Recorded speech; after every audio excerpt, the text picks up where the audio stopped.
So, good evening, all the attendees. Good evening to all our panelists today. This is Ajinkya Dalal. I am representing I am the best mom community here. I am the best mom is having the purpose of winging the aspiration of mothers and touch upon all the different aspects which a parent should know. So today's topic is early intervention in premature babies. And we have as a guest speaker, so I'm very proud to introduce Dr. Inchi Loniel. She is pediatric physiotherapist and special educator. Apart from that, ma'am is practicing in Meerut from last 16 years. She's also attached to Jaswant Rai Multi Speciality Hospital. She looks after the conditions like developmental delays, autism, and the delayed milestones as well. Apart from that, she is a very good storyteller, and she believes storytelling is the right approach when she deals with the kids and the parents as well. And along with her, we have our host for the day. And as this completes cover page, cover story, we have Dr. Anuj Rastogi sir as a host. He is the senior neonatal pediatrician at Meerut. And I would like to start the session by quoting a very nice quote by Tyson that everything we do, every thought we have ever had is produced by human brain, but exactly how it operates remains one of the biggest unsolved mysteries. And it seems the more we probe its secrets, the more surprises we find. So, as the quote says, there are many mysteries we have as a parent, and today we are here to solve few of them. With this, I'll hand over the session to Dr. Anuj Rastogi, sir. And, sir, please take the session ahead. Thank you. Thank you, Ajinkya. Thank you. Once again, I am presenting this cover page story to all of you, and I am Dr. Anuj Rastogi, practicing as neonatal pediatrician for last more than 20 years in Meerut city of UP. This when I was practicing few decades ago, around 20 years back, I was working in my nursery. Then I got a call from Operation Theatre for a baby. That baby was 26 week old, and that was kept into a tray. And when obstetrician had delivered that baby, she thought this baby is not viable, and then she kept that into the tray. At that moment of time, it was the scenario. And when that baby started crying, they called me, and I took that baby and I brought her to the nursery. So with the time keep passing, and science started developing a lot. There was CPAP, ventilators, and surfactant. There are so many things which has come. Now we have neurotransfer for these young babies, and we are treating them in incubator, and most of them are surviving. With advancement in intensive care, with advancement in our knowledge, we are saving all these babies. Even in India, people are saving even 25 weeker also. So, but with this, there is no doubt there is saving of life, but sometimes there is increase in the morbidity also. There is some cognitive delays, there is some developmental delays, some motor delays. A few of them they develop cerebral palsy, or they have some learning disability in form of dyslexia or autism or ADHD. There are so many things. And side by side rehabilitation work was on, because no, as a doctor, we, as my community, we want to save child with a greater purpose. We want to save them to have their meaningful life. They should not be dependent on their parents. And that is how this early intervention would come into the function. And in early intervention, it was realized our brain have capacity to remodel or to change its wiring or to change its pathways in first 1000 days up to the maximum. Although it keeps changing throughout life, but the potential of change of this change is maximum in first 1000 days or first 3 years, maximum around 2 year of age. And there is a term that was coined as neuroplasticity. Neuro means neuron, and plasticity means malleability of the neurons. So whatever neuron, because brain is made up of billions of neurons and there are billions of pathways. So when you are treating these patients, sometimes there is infarct or sometimes there is the central area, basal ganglia or thalamus. There are some problems there.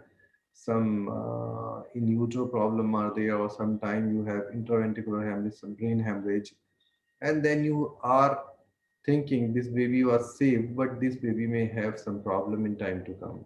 Here, this early intervention come into the picture. Neuroplasticity does not mean any brain is plastic. Plastic means malleable. Okay, that is adaptive. These cells are adaptive, and there is a very great phenomena in the brain.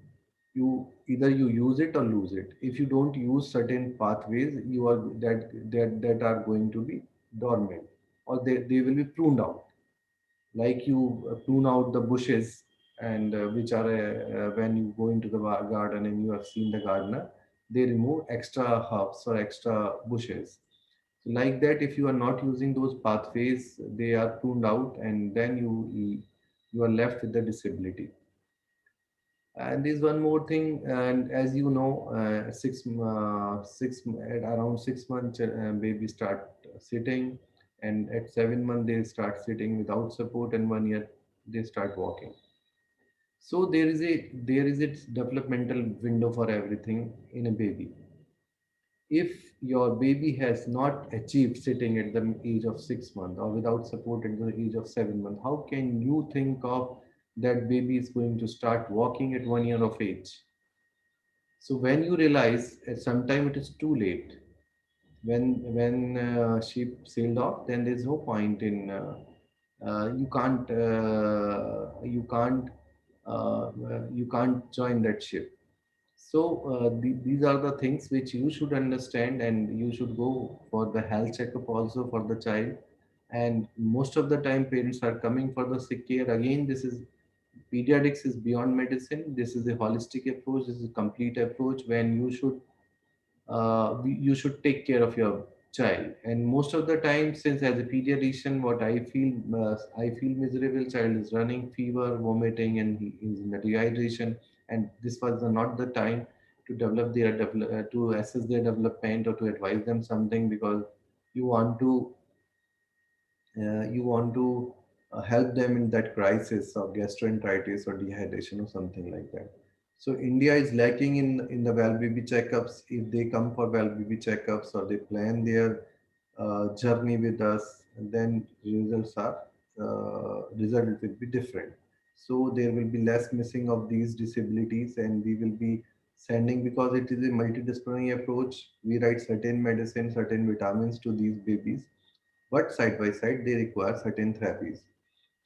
They are occupational therapies, sometimes physiotherapies, and sometimes behavioral therapies, vis- uh, vis- uh, visual stimulation, auditory stimulation. There are so many things. There are more than 10 therapies that goes together.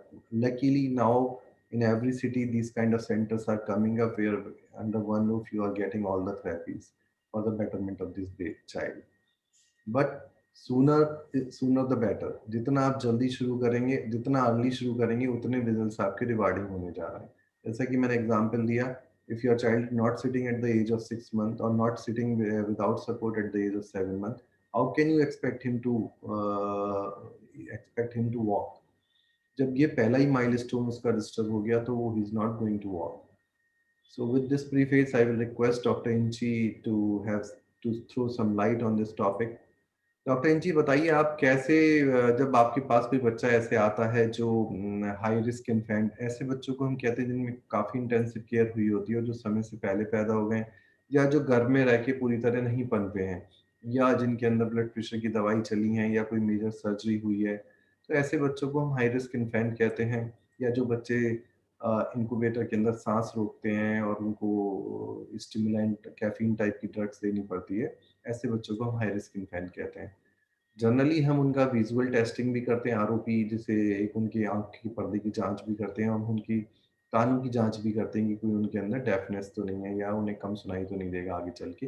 Because जो हमारा sensory system है वो पूरा integrated है. जो हमारी senses हैं उन्हीं से हम सब कुछ लर्न करते हैं.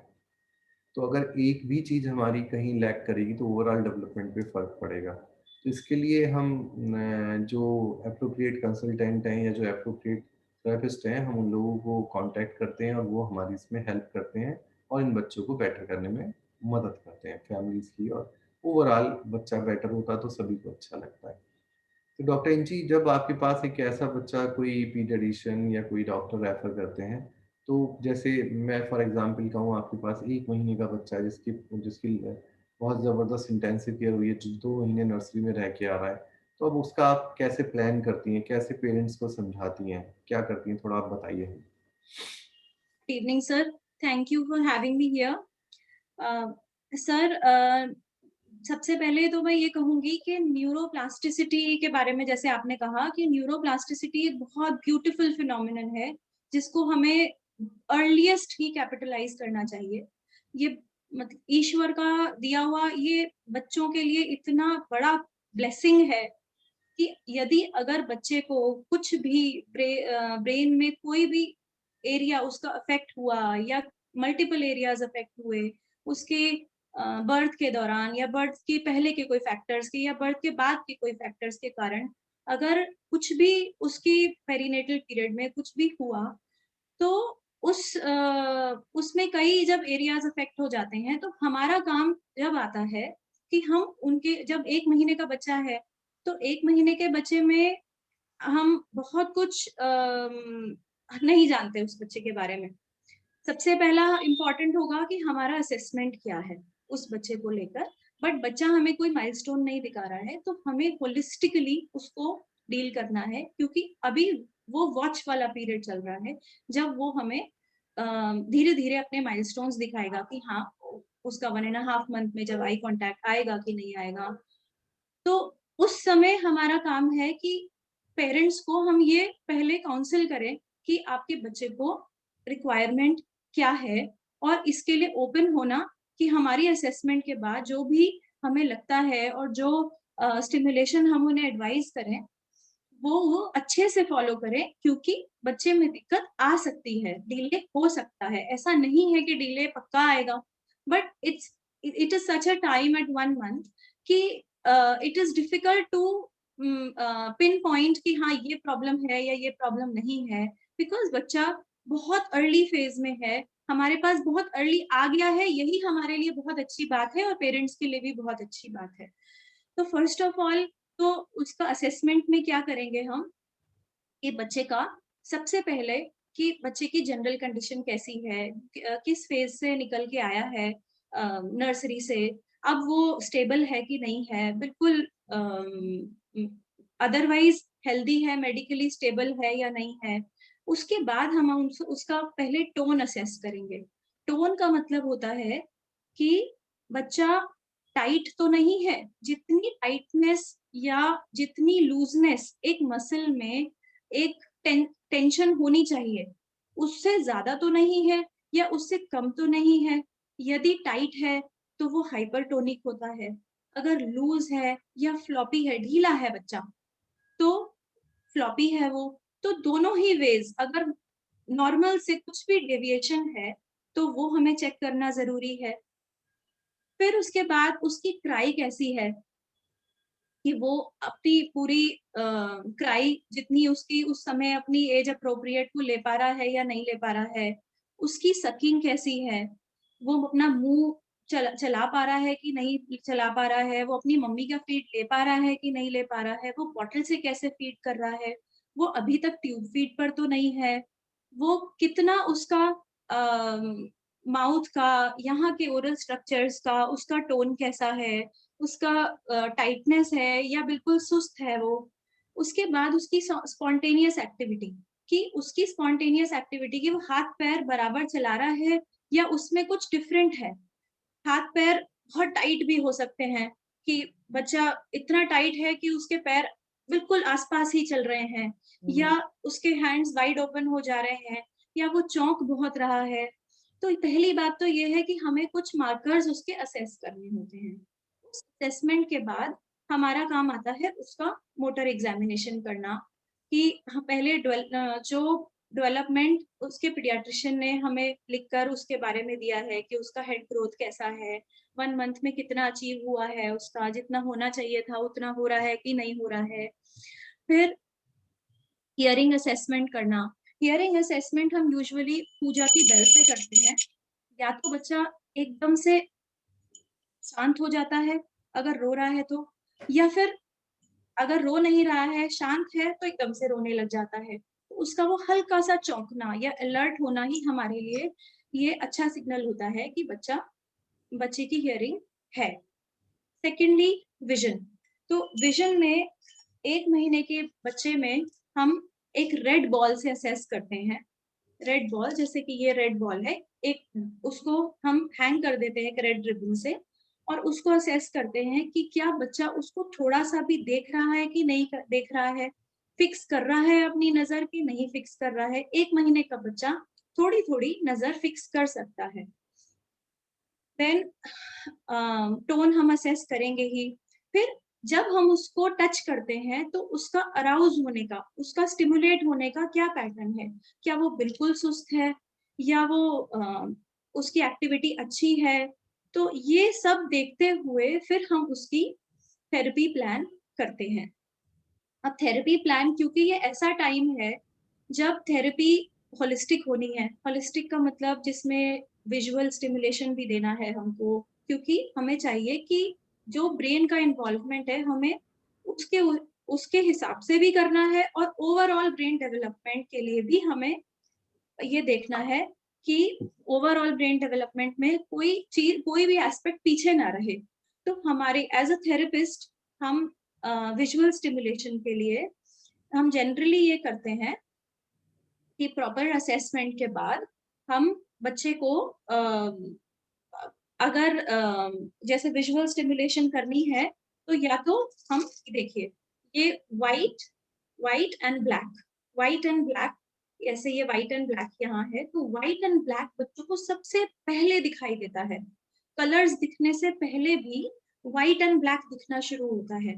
तो सबसे पहला स्टिमुलेशन जो है बच्चे के साथ वो व्हाइट एंड ब्लैक कलर से ही होना चाहिए। High contrast white and black से स्टार्ट करना चाहिए। तो फर्स्ट 2 वीक्स जब अर्लीस्ट पॉसिबल हम शुरू कर सकते हैं, चाहे वो 1 महीने का बच्चा है, चाहे वो एनआईसीयू में ही हमें बच्चा मिल गया है।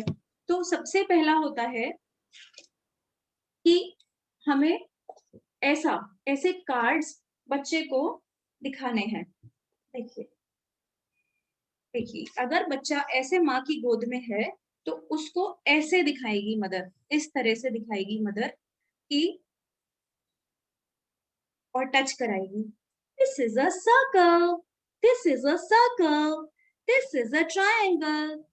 अब ये दिखाना आई के फोकस में 5 से 10 सेकंड के लिए हो सकता है, लेकिन जो हम बोल रहे हैं वो ध्यान आकर्षित करने के लिए, मदर और बेबी की बॉन्डिंग बेटर करने के लिए, और बच्चे को मदर की वॉइस से ऑडिटरी स्टिमुलेशन देने के लिए भी बोल रहे हैं।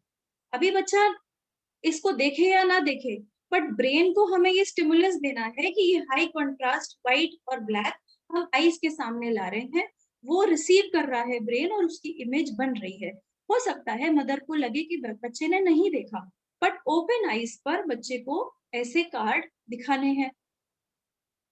ओके, फिर हम एडवाइस करते हैं धीरे धीरे, जैसे जैसे हमारा वीकली प्लान बच्चे को लाते रहते हैं, या फिर अगर बच्चा दूर का है तो हम उन्हें पूरे महीने का भी प्लान दे देते हैं। तो उसमें ये होता है कि व्हाइट और ब्लैक पेरेंट्स खुद बना लेते हैं कार्ड्स। तो ऐसे कार्ड्स, जैसे 3 to 5 सेकेंड्स, जल्दी जल्दी ऐसे ऐसे cards, circle, square, triangle, triangle. तो ऐसे कार्ड्स पेरेंट्स जल्दी जल्दी दिखाते हैं। और क्रिसेंट, क्रिसेंट अभी फर्स्ट 15 डेज के लिए generally white and black contrast के ही कार्ड्स दिखाते हैं।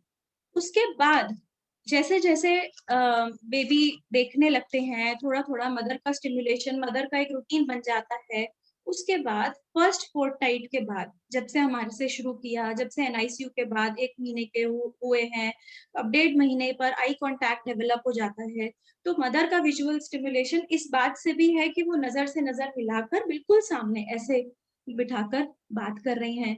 उसके साथ साथ वो टॉय भी दिखा रही हैं। अब कलर्स भी इंट्रोड्यूस कर सकते हैं, जिसमें रेड, येलो, ब्लू ऐड कर सकते हैं। ब्लू एंड येलो का कंट्रास्ट भी 1.5 मंथ पर बहुत अच्छा विजुअल स्टिमुलेशन देता है। उसके बाद जो हमें कार्ड्स यूज करने होते हैं वो white, black and red contrast, क्योंकि अब कलर्स दिखने शुरू हो गए हैं, तो बच्चे को हमें white, black and red cards दिखा सकते हैं। तो मोस्टली हम अलग अलग shapes and sizes and patterns के कार्ड्स हम व्हाइट, ब्लैक एंड रेड के दिखाते हैं। Same 5 to 10 seconds each and 3 times in a day। हम ये एडवाइस करते हैं पेरेंट्स को कि दिन में 3 बार ये white, black and red cards वो दिखाएं।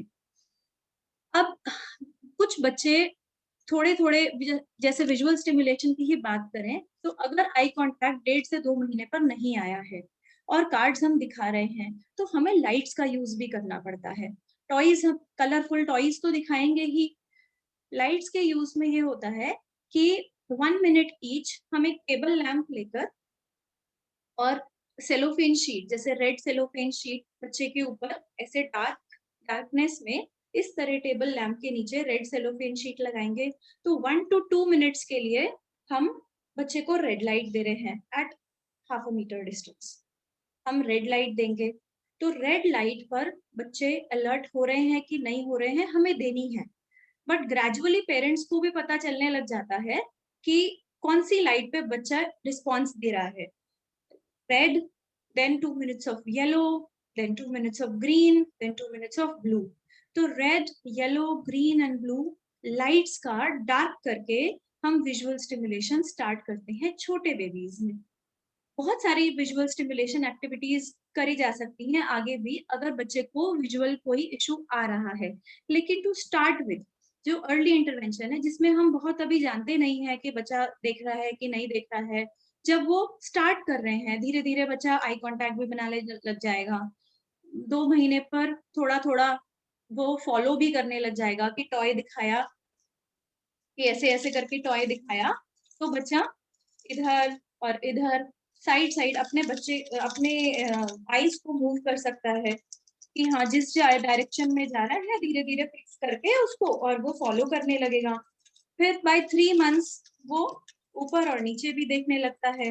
बाय 3.5 months वो यूजुअली इन अ सर्कल भी फॉलो करने लगता है। तो इसी नॉलेज के बेसिस पर हम उसकी विजुअल स्टिमुलेशन को अपग्रेड करते जाते हैं with little things in the house जो मदर अरेंज कर सकती है, कलरफुल टॉयज के साथ, लाइट्स के साथ, कंट्रास्ट कार्ड्स के साथ, जो कि बहुत इजी होते हैं बनाने के लिए। बस उसमें सही गाइडेंस और टाइमिंग की ही थेरेपिस्ट की बताने की नीड होती है। Then we come to auditory stimulation. जैसे कि हमने टेस्ट किया पूजा की बेल के साथ, तो अगर हमने टेस्ट कर लिया है लेकिन हमें फिर भी लग रहा है कि डाउटफुल है, कुछ कभी रिस्पॉन्स आया और कभी नहीं आया, तो हम ऑडिटरी स्टिमुलेशन भी करते हैं। तो ऐसे करेंगे और उसी side then play the bell on the other side और फिर उसी साइड बच्चे की गर्दन घुमा देंगे। कभी कभी हम न्यूज़पेपर का रफल भी यूज करते हैं। ऐसा आवाज करेंगे और फिर 3 से 4 सेकंड की आवाज करने के बाद ऐसे घुमा देंगे, फिर इधर घुमा देंगे। तो 3 to 4 सेकंड्स बाद घुमाएंगे और 10 सेकंड्स तक ही करेंगे। ज्यादा करने से ऐसा नहीं है कि बच्चा सुनने लग जाएगा, क्योंकि धीरे धीरे फिर जो आवाज होती जा रही है उससे बच्चा हैबिचुएट हो जाता है, फिर उसे सुनना बंद कर देता है। तो जो एकदम से आवाज आती है उस पे बच्चे को अलर्ट करना है, उसको सुनवाते हुए धीरे धीरे गर्दन को घुमा देना है। Then we come to vestibular stimulation. Vestibular is the sense of vestibular stimulation will develop the sense of space कि मैं इस पोजीशन में हूँ। तो वो हम हैमक से करते हैं, हैमक से कि हमने ऐसे ही सॉलिड क्लॉथ, पतला कपड़ा, जिसमें कि हमने बच्चे को ऐसे ऐसे हमने पालने वाला पोजीशन दे देते हैं, और पालने वाली पोजीशन में ही छोटा छोटा रोल ऐसे ऐसे, फिर स्विंग, 2 लोग पकड़ के स्लाइड स्विंग करें, और फिर वर्टिकल एक्सकर्शन कि सिर उठाया लेटे, सिर उठाया लेटे। ये चीज जब बच्चा मेडिकली स्टेबल हो जाता है तो ये एनआईसीयू में भी करा जा सकता है, क्रेडल में। और एनआईसीयू में जैसे प्रीटर्म इन्फेंट होता है, जो बिल्कुल प्रीमेच्योर बेबी होता है, तो जो प्रीमेच्योर बेबीज होते हैं वो ऐसे अपने हाथ सडनली ऐसे स्टार्टल करते हैं, तो उनके हाथ और पैरों को बिल्कुल समेट के बीच में रखना होता है। तो यही अगर प्रीमेच्योर बच्चों की बात करेंगे तो एनआईसीयू में भी, एनआईसीयू से डिस्चार्ज के बाद भी, और जब तक वो अपने जितने वेट पर होने चाहिए, जब तक वो पूरा अपना एज वो 40 हफ्ते के हो नहीं जाते हैं, तब तक उनका जो बिहेवियर है वो ऐसा ही होता है जैसा कि माँ के पेट के अंदर होता है। तो वो कभी ऐसे करेंगे, कभी जर्क करेंगे अपने पैरों को। तो हमारा थेरेपिस्ट का काम होता है उसे उन्हें करेक्टली पोजीशन करना कि गर्दन भी बीच में है, हाथ भी मिड लाइन में है, और पैर ऐसे दूर नहीं रखे हैं, बिल्कुल समेटे हुए ऐसे रखे हैं। तो हम एक घोंसला बना लेते हैं एनआईसीयू में भी, और हम पेरेंट्स को भी घर पर ऐसे ही बोलते हैं कि ऐसे ही सेमी फ्लेक्स्ड पोस्चर में, कि थोड़ा सा सिर उठा रहे, थोड़े से पैर उठे रहे, हाथ भी समेटे हुए हों, पैर भी समेटे हुए हों, और ये पोजीशन उसकी सेफ ऐसी रहे जिससे कि उसको ये फीलिंग हो कि मैं अपनी माँ के गर्भ में ही हूँ। इससे उन बच्चों को अगर हम ये फील देते हैं तो उनके जो ब्रेन पर जल्दी पैदा होने के जो इफेक्ट्स हैं, लॉन्ग टर्म इफेक्ट्स हैं, वो कम आते हैं, क्योंकि वो उस पोजीशन में रहे जिस पोजीशन में मम्मी के अंदर थे।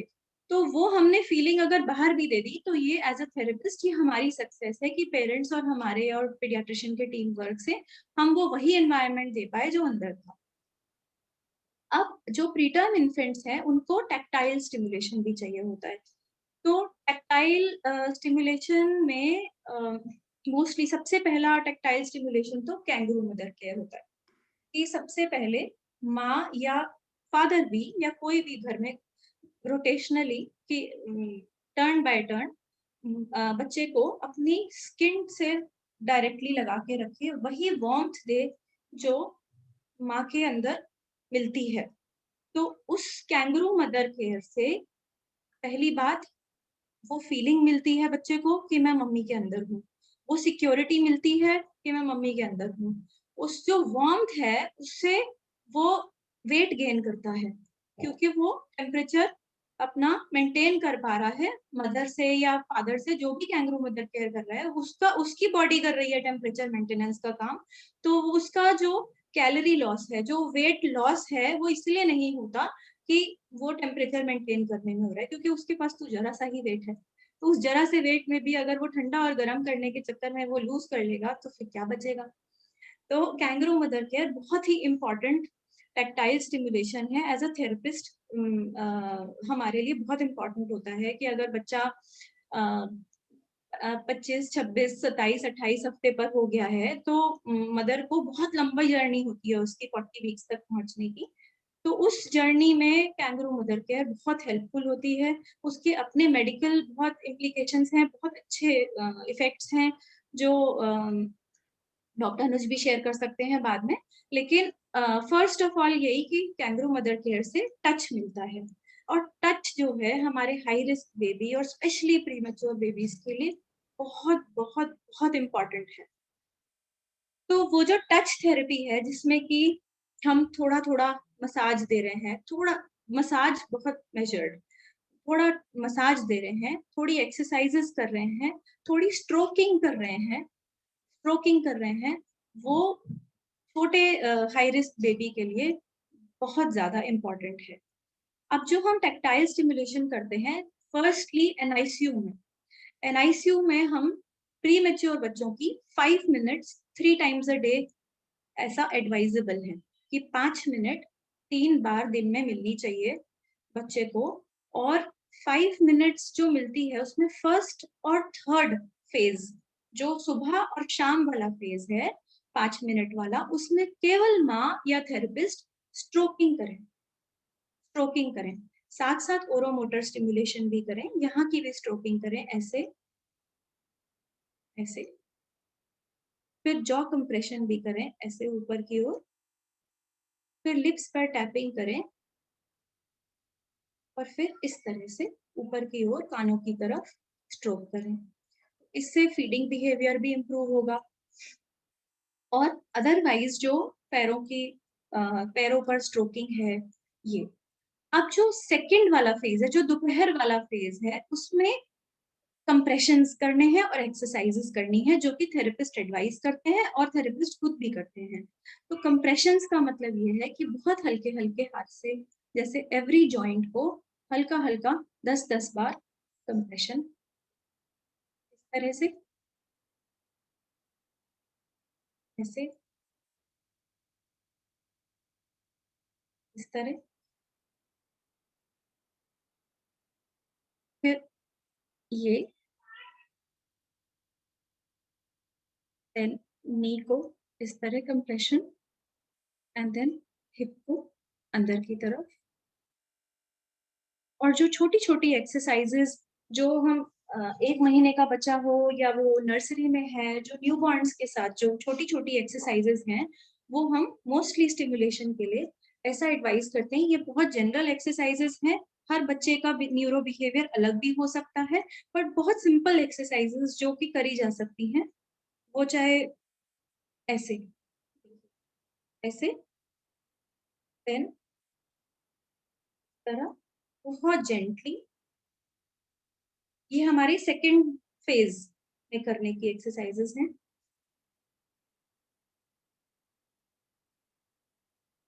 इस तरह,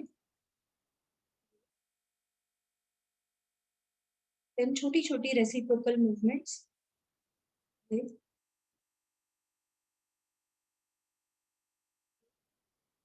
हल्का सा हिप का मूवमेंट, देन हैंड्स का मार्कर ऐसे पीछे की ओर,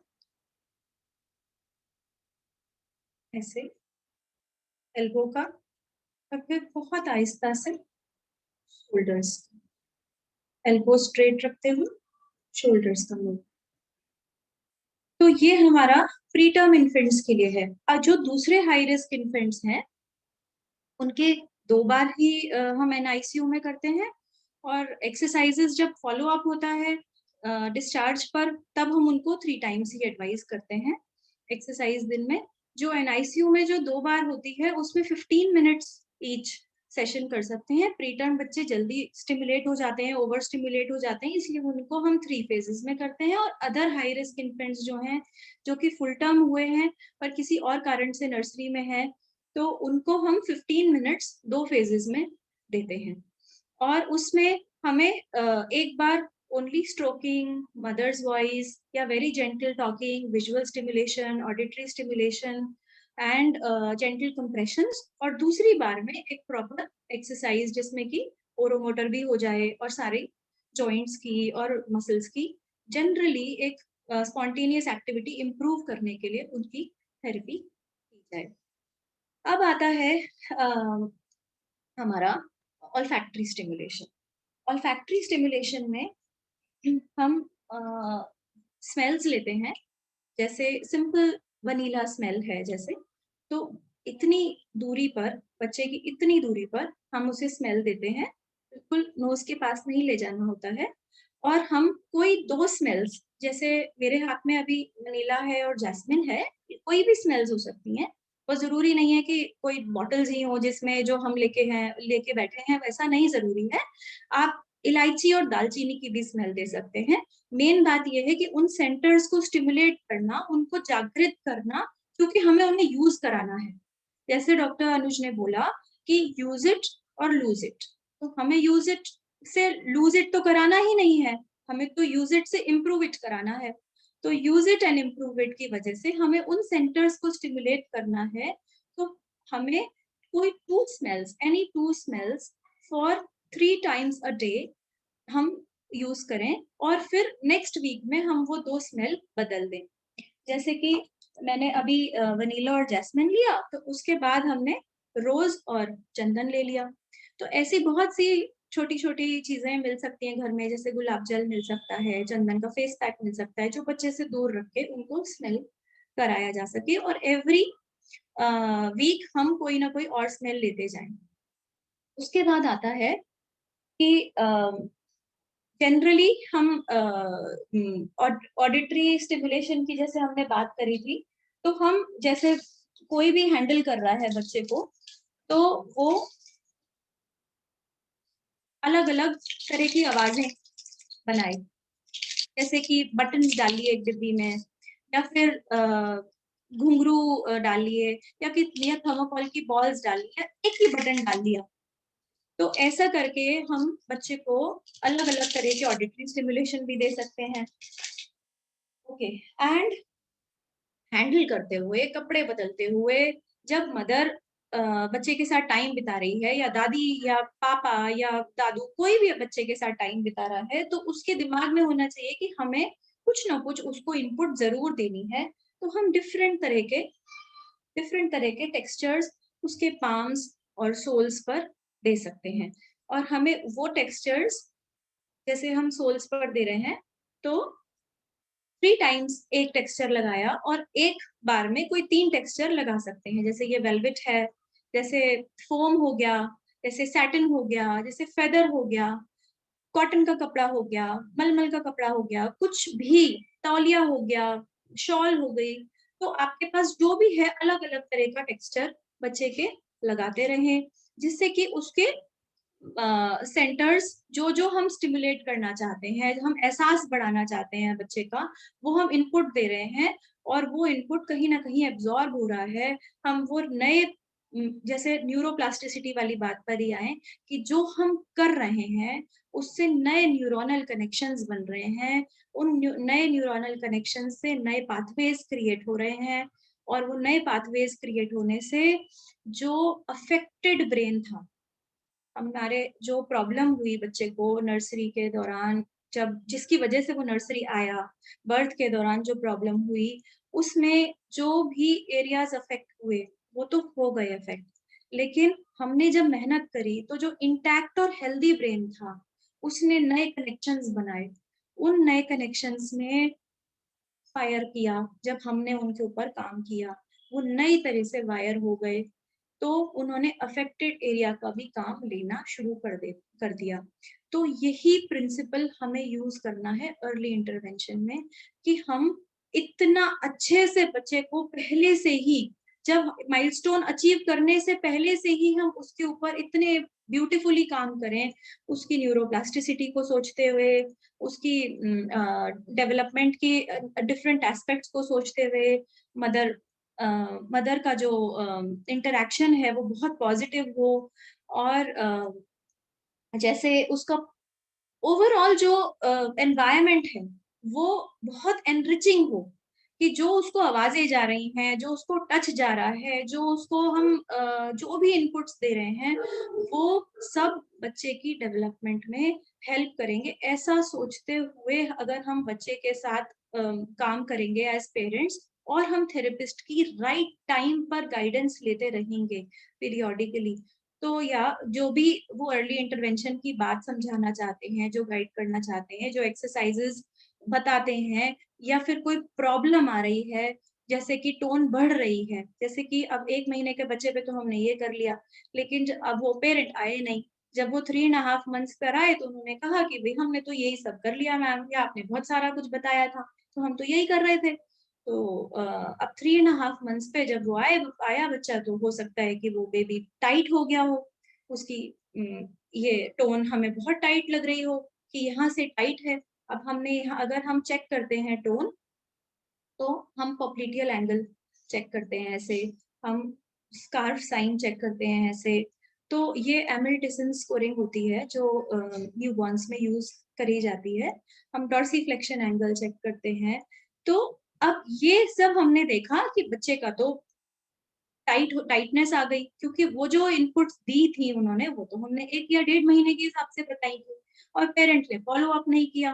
तो वो 3.5 मंथ्स पे वो टाइट हो जाएगा, तो वो लूज़ कर गया वो टाइम जिसमें हम उसकी टाइटनेस आने से बचा सकते थे और हम उसकी टोन के ऊपर, उसको स्ट्रेचिंग करने पर हम वर्क कर सकते थे। So basically, besides the environment, what is required is कि हम टाइमली गाइडेंस अपने डेवलपमेंटल थेरेपिस्ट की लेते रहें, जिससे कि कोई aspect of milestone miss out ना हो जाए। जैसे कि हमारा प्लान करने का तरीका होता है कि 1.5 मंथ पे हम सोचते हैं कि आई कांटेक्ट आने वाला है, तो आई कांटेक्ट के ऊपर हम विजुअल पे ज्यादा काम करते हैं। फिर हमें लगता है कि अब हमें नेक होल्डिंग पर भी काम करना है साथ साथ, तो हम नेक होल्डिंग के लिए हम नेक की एक्सरसाइजेस शुरू कर देते हैं पहले से ही। अब अगर 3 से 4 महीने के बीच में हमें लगता है कि अरे मतलब सोशल स्माइल भी नहीं आई, अभी तो ये बच्चा स्माइल नहीं करता हमें देखकर, तो या फिर ये कू नहीं कर रहा है, हुंकारे नहीं भर रहा है, तो हमें उसको इसी चीज के ऊपर वर्क करना है कि उसकी आई कांटेक्ट कंसिस्टेंट हो जाए, वो कैसे स्माइल करेगा, उसकी इमोशनल डेवलपमेंट जो उस फेज की है वो कैसे हम प्लान आउट करेंगे। तो every visit has a purpose, कि आप पेरेंट्स का हर विजिट जो है, चाहे जिस भी हम फ्रीक्वेंसी पे बुला रहे हैं, उसका एक गोल है कि हम इस चीज को लेकर चल रहे हैं, हमें इस माइलस्टोन को एड्रेस करना है, तो इसके लिए हमने क्या किया। जैसे कि न्यूरो डेवलपमेंटल थेरेपी होती है, तो वो बेसिकली की पॉइंट्स यूज करते हुए वेट बेरिंग पे फोकस करते हैं थेरेपिस्ट। तो हम जब भी एनडीटी बताते हैं, NDT is neuro developmental therapy, तो हम वेट बेरिंग के हिसाब से बताते हैं कि कोई ऐसा नहीं कि कुछ भी मूवमेंट कर दिया इट विल बी थेरेपी।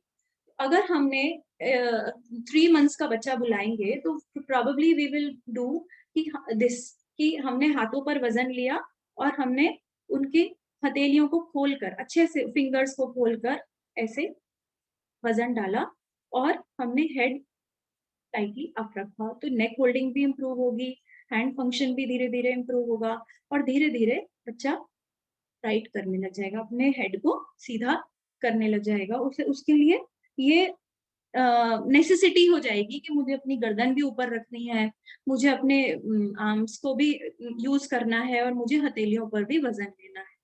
तो ये जो, अगर हमें इस एक्सरसाइज की स्पेसिफिकली बात करूं, तो ये तब भी काम आ जाएगी जब सिटिंग आएगी और बच्चे ने हाथ पे वजन लेना शुरू कर दिया। तो वो बच्चा अगर सिटिंग नहीं कर रहा है, तो हमने जो मेहनत एट 3.5 मंथ्स पर करी हथेलियों पे वजन डालने की और हथेलियों को खोलने की और फिंगर्स को सीधा करने की, वो तब भी काम आएगी कि बच्चा गिर रहा है तो वो अपने अपने आप को बचाने की कोशिश करेगा। ऐसे कि गिर रहा है तो वो अपने हाथ लगा लेगा और वो अपने आप को राइट कर लेगा, मतलब अपनी ट्रंक को गिरने से बचा लेगा।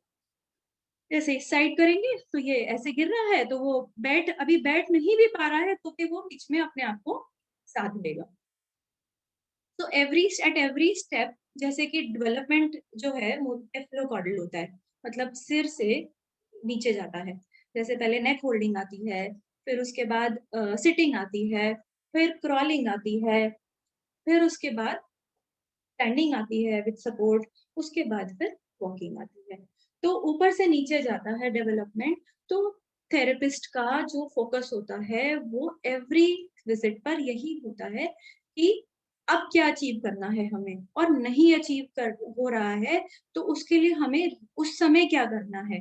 अगर वो बीच के टाइम लूज कर जाता है बच्चा और वो फिर 1 साल पर आ रहा है, वो 1 साल पर आ रहा है, अब सिटिंग पर काम करना था हमें 4.5 मंथ से, तो 1 ईयर पे आए तो हम सिटिंग अभी तक भी नहीं आई है, तो फिर हम वो कितना बड़ा लैग हो गया। एक साथ 6-7 महीने का काम करना कितना मुश्किल है, और वो रिजल्ट फिर भी नहीं आएंगे क्योंकि हम वो क्रूशियल पीरियड, जो क्रिटिकल पीरियड था न्यूरोप्लास्टिसिटी का, जब वो कनेक्शंस बन रहे थे, जब ब्रेन सेल्स डेवलप हो रहे थे, मल्टीप्लाई कर रहे थे, और जो ब्रेन का डबल होने का, जो ब्रेन सेल्स का डबल होने का जो टाइम था, जिस समय मैक्सिमम डेवलपमेंट हो रहा था, वो लूज कर जाएंगे वो टाइम।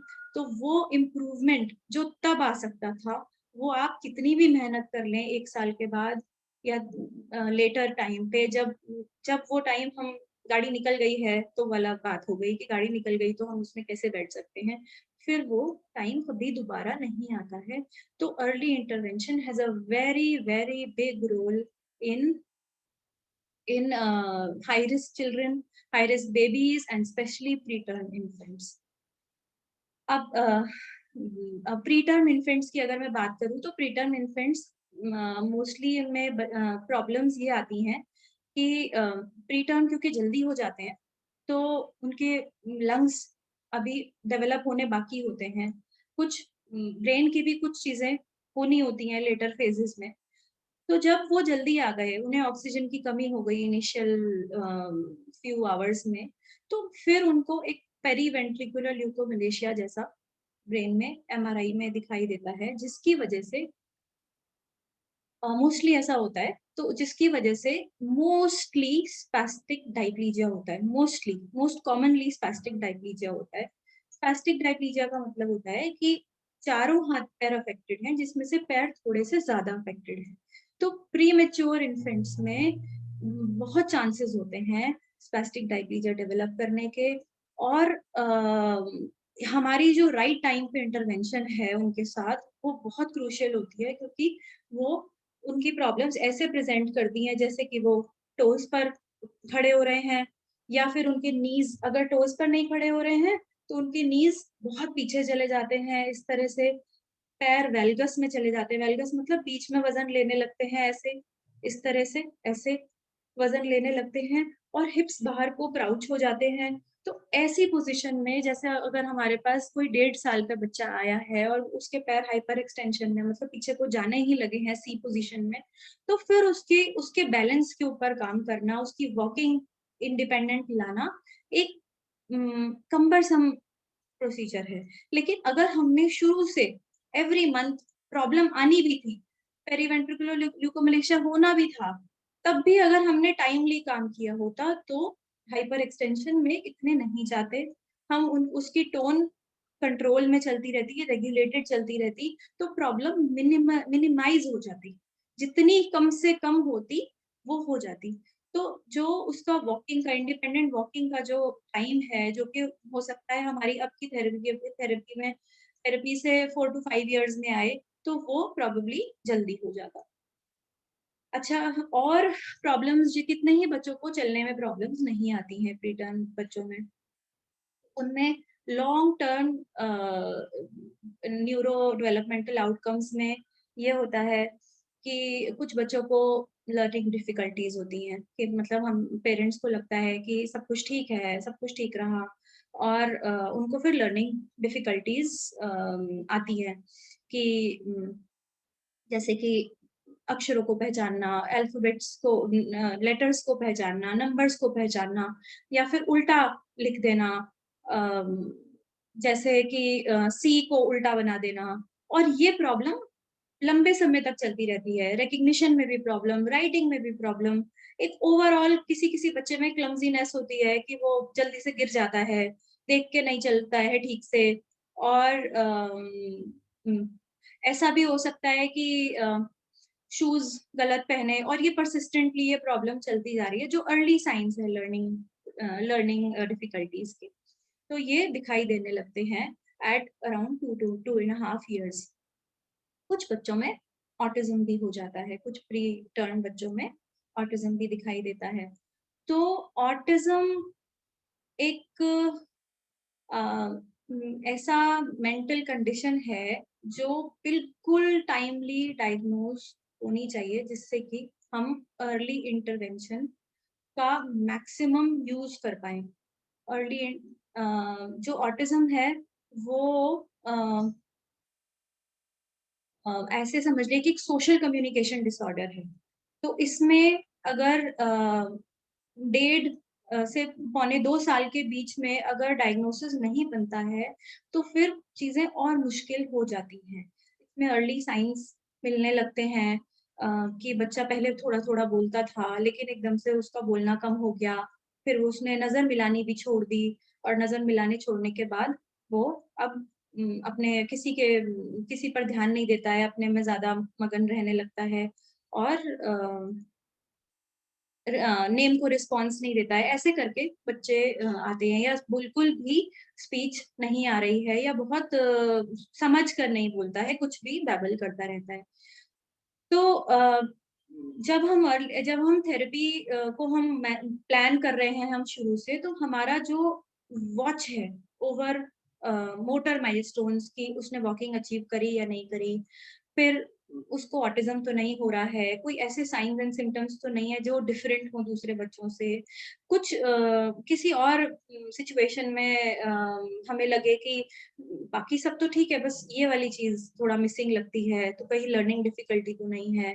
तो ऐसा सब देखते हुए थेरेपिस्ट को अपना प्लान बनाना पड़ता है, टीम वर्क करना पड़ता है विद पीडियाट्रिशियन, और जो भी कोई डेवलपमेंट से रिलेटेड प्रोफेशनल्स हैं, चाहे वो डेवलपमेंटल पीडियाट्रिशियन हो या साइकोलॉजिस्ट हो, जैसे भी रिक्वायरमेंट है उनको टीम अप करना पड़ता है, तब जाके इन बच्चों की अर्ली इंटरवेंशन कंप्लीट एक टीम के साथ हो, मतलब एक अर्ली इंटरवेंशन प्रोग्राम बनता है।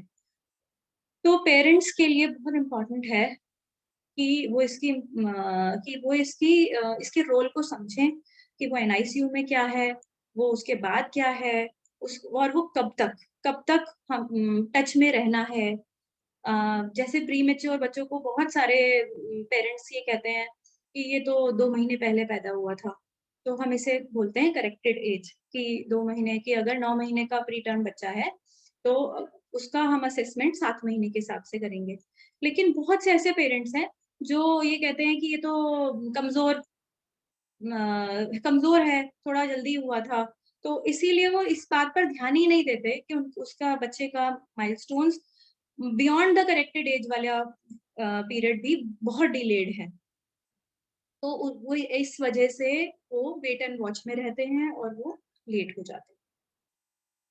थैंक यू, मैं बहुत सारा बोल गई। थैंक यू सर, अब आप प्लीज टेक ओवर। अब आप बताइए।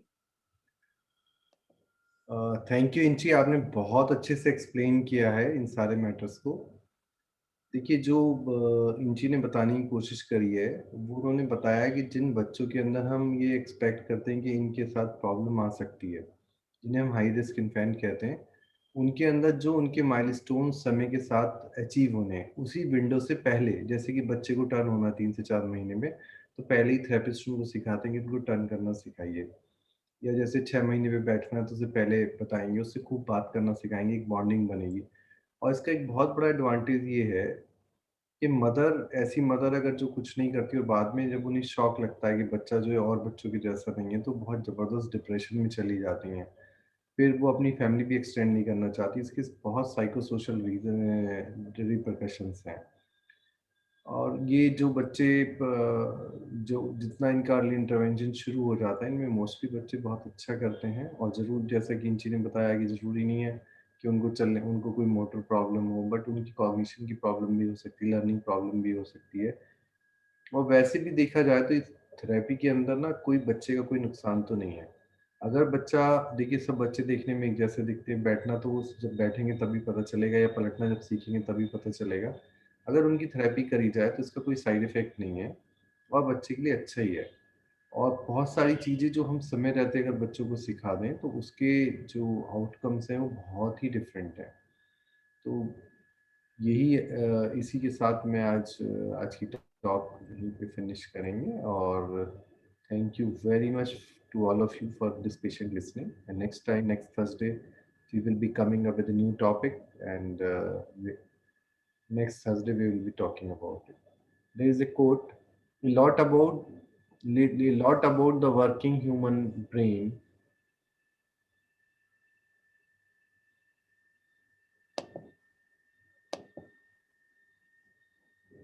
A lot about working of the human brain is situations are unknown to us, and these are uncharted territories. Something we should learn. We something we begin to learn. With time, we hope to have more answers for you as the years go by. जो आज हम जानते हैं, इसका 50% आने वाले 10 साल में गलत साबित होगा, बट स्टिल, और जो हम 10 साल पहले जानते थे वो आज इसका 50% गलत साबित हो चुका है। तो साइंस इवॉल्व कर रही है, रोज हम नई नई चीजें सीखते हैं मैनकाइंड की को बेटर करने के लिए. And with this note, I will stop here and thank you very much. Thank you, thank you, Thank you Ajinkya. so much. Thank you so much. Thank you very much, sir. Thank you very much, ma'am. Bye.